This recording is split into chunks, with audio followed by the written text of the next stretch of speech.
Hello, I'm Daniel Bembenek, RoyOMartin Corporate Safety Manager. A few years ago, we initiated a company-wide safety campaign called I Believe in Zero, or IBIZ. Today, it's not just a campaign, it's a way of life.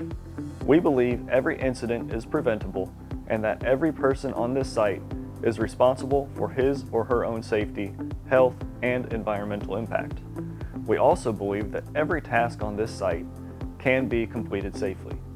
If you find yourself unsure of your own safety, apply the 5 steps to zero. First, stop. Stop what you are doing if you notice a potential hazard. Next, think. Think about how to address the situation, mitigating the danger. Examine.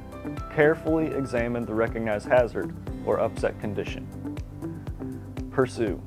Pursue additional resources, asking for help if you have questions or the need of assistance. Start. Proceed with caution to address the potentially unsafe situation.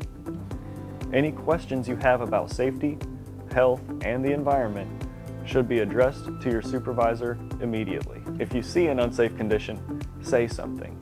Our goal is 0 incidents and 0 injuries, and we can get there if we stay committed to safe work practices.